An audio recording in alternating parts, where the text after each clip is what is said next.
back. I just realized, fucking crap. I just got up. I mean, I spent a lot of time yesterday making these videos that didn't turn out, as I said before. And now I just look at myself in the mirror and I'm like, my God, I look all puffy and unwashed. Oh well. Puffy and unwashed is what you'll get.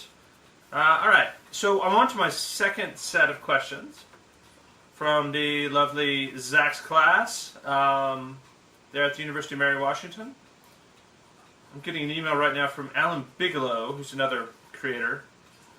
I've just nominated for a Webby. I won a Webby in 2009 for my weird work in the weird category, which I think is a badge of honor. Like, if you're in the weird category, that's really good, I think. Anyway, I'm nominated again this year, so you should go and like tell your friends and vote for me, etc., etc. It's in the weird category.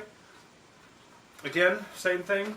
It's a work called Six-Sided Strange, which is these weird interactive cubes that make different artworks, so it's kind of awesome. Alright, moving on. Katie. Katie asks, Katie's question is great. Why the sperms? Well, Katie, you know, when a man gets excited and he's with another man or a woman or a cat or a small horse, eventually that man will ejaculate. No, I won't say it. Sorry. Katie's actually asking not about where it comes from, but why I'm using it in my work.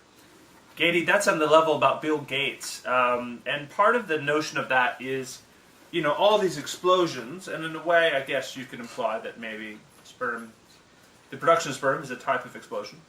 This is not going anywhere good, is it? I apologize.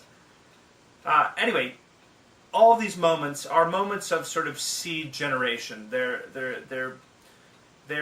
moments that at the time maybe didn't mean a whole lot, but ended up meaning quite a bit. So on that level, Bill Gates' letter to the Computer Brew Club saying that he should start charging money for software was a pivotal moment. It was a pivotal moment for how we experience technology, for technology companies, for the billions of dollars that now Bill Gates has. And so I thought, in a way, that was kind of like a little sperm, you know? It's like, here's this moment where he's made this little crawly thing and eventually impregnated something else and it became this creature. And the creature is crappy Microsoft software that we all pay a lot of money for. Does that make sense, Katie? I hope so. Moving on to Paul. Hi, Paul. How are you, Paul? It's a very biblical name. What are your influences, inspirations? Well, Paul, I'm influenced by questions like that. No, what am I seriously influenced by? Oh, I don't know. Just about everything I find inspiring. I mean, you know, I could talk in a literary way about books I read or artwork I'm looking at, but that's very traditional. Everyone sort of does that. So I can really talk about maybe experiences that inspire me. I love walking. Honestly. I like walking. I like looking at the landscape. I'm inspired by geography. I'm inspired by spatialness. I mean, originally I was a cultural geographer for a long time. And because of that, I love the way things fit together or don't fit together on the landscape. And in a way, my work is an exploration of that screen space. And I think that's the reason why I've been gravitated towards game engines, is because game engines give across a certain kind of geography. You know, a platform game engine is a space, and you explore it. It is a landscape on the screen. So I think geography, walking, landscape inspires me. I like apple pie, or cherry pie, or pecan pie. I like almost all the pies. I don't like quiches really, though, and I also don't like cheesecake. It's gross. Cheesecake is nasty. But pies are great. In fact, if you want to send me a pie, you should. In fact, everyone listening to this should send me a pie. You should email me, ask for my address, and then mail me small preservative-filled pies. They need to be filled with preservatives because they're going to go across the ocean. So, because I live in Australia, and that's a long ways away. Other things that inspire me, I mean, I'm a huge fan of science fiction. I'm kind of a comic book dork. I mean, I guess these things are stereotypical, but they're true.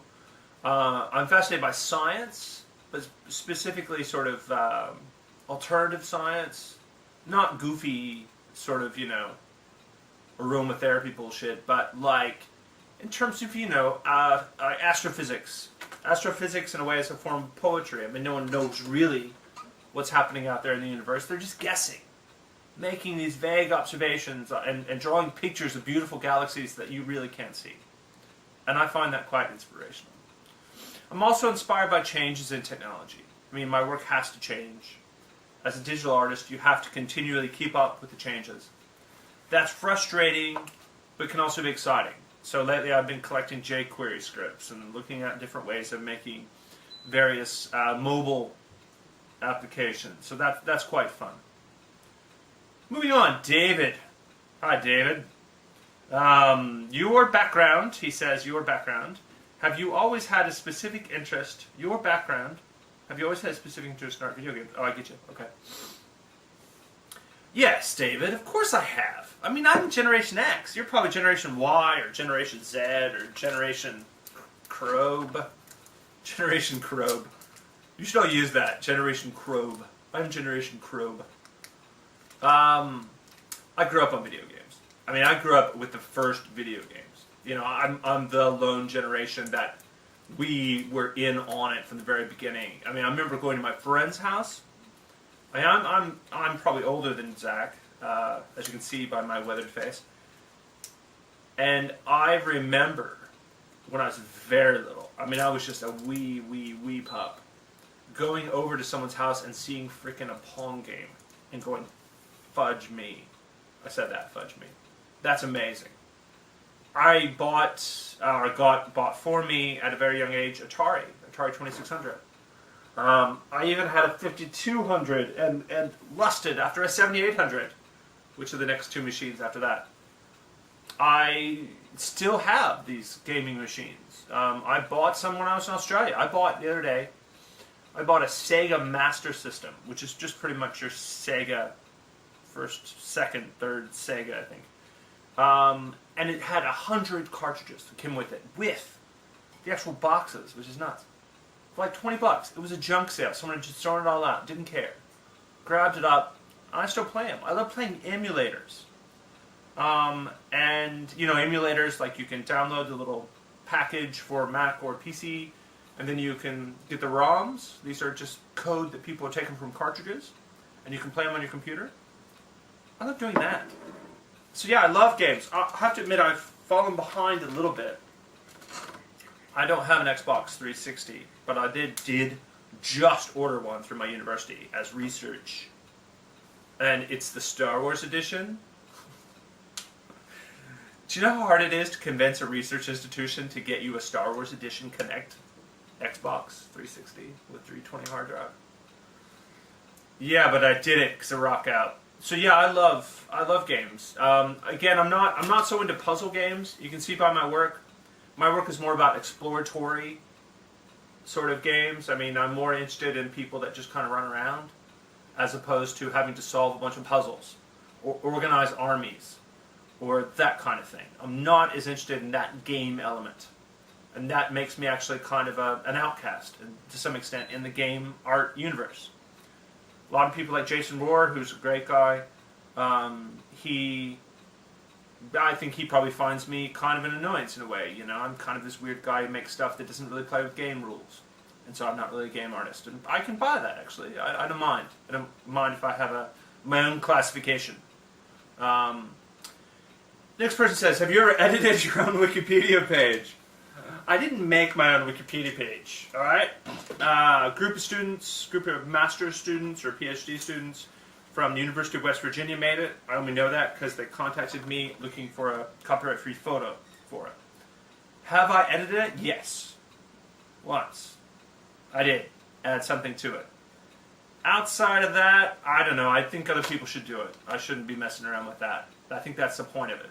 I don't think you're supposed to be making your own stuff or adjusting your own page. I think that's probably wrong. If people aren't interested enough to add to it, then it shouldn't be added to, I guess. That's my thought. So once, yes, never again, because why should I? I shouldn't be doing that. Next question. Is your work electronic literature, art, games, game art, interactive manifestos, something else? Your work is in the elit directory, for example, so does that make it elit? There's always been a debate. I mean, that debate of classification has gone on forever. I don't even mean in necessarily digital art, new media art, electronic literature. I mean forever, as in thousands and tens of thousands and maybe hundreds of thousands of years. We classify as humans to help us understand. It must be some way our brain works. I'm sure psychologists, behavioral folks have done studies on this to show that we have to classify things. We have to put it in little boxes to understand it. Language is a classification. Language organizes things into different headings so we can communicate. And as such, artists, writers get classified. I don't know what I would be classified as necessarily. I mean, I mostly have a strong affinity for the elit community because they've always been very kind to me. And I think as a poet. I think as a writer. And I use that thought process with digital tools. So everything about the work becomes a textual element. Everything about the work becomes a critical component of the poem or work of fiction or whatever. The sounds, images, interactivity, interface, movement, etc., etc. But how other people classify my work, all different ways. I mean, everyone comes up with their new classification. If you're an academic, academics love to do that. They love to come up with new terms, new terminologies, new phrases to coin. And that makes a name for them. And people call my work all sorts of things. I guess I don't really care. I mean, my work shows up in galleries, it shows up at universities, it shows up in exhibitions, it shows up in books, and that's amazing. But I prefer the big, broad web audience.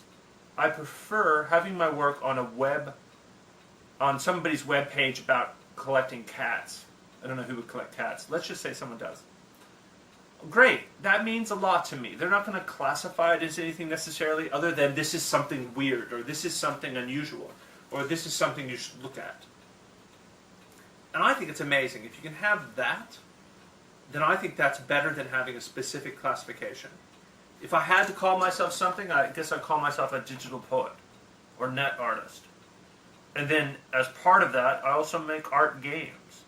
But these art games, in a way, are digital poems. So it's all madness. As long as people like the work, I think that's the main interest I have. I mean, I make $0 from this stuff, really, aside from my university paycheck, which is lovely. I get commissions and things occasionally, but I'm not really into the notion of selling these things. In fact, recently, Lacoste, that little alligator guy that goes on shirts, they contacted me and asked me if I would make them something, and I said no. Largely because I sent them an email back saying, can I make whatever I want? Sure, I'll make whatever I want and give it to you, and you can pay me, that's awesome. No, they wanted me to make something specifically for them, and I said, I don't really know how to do that. I'm not going to make you anything interesting. I don't want to make you something. I want to make something for myself and share it. I want something to come from the back of my brain, not the back of some corporation's brain. I don't know why I did that last bit, just to share it with you. Anyway, these have been awesome, and I really appreciate you guys looking at my work. Feel free to email me and actually mail me pies. I could really use some pies. I mean, you can see I'm getting a bit chubby underneath the chin here. So, I could use more pies to increase that, which would be awesome. Anyway, rock out. I have a dog here somewhere, but he's asleep, so you don't get to see him.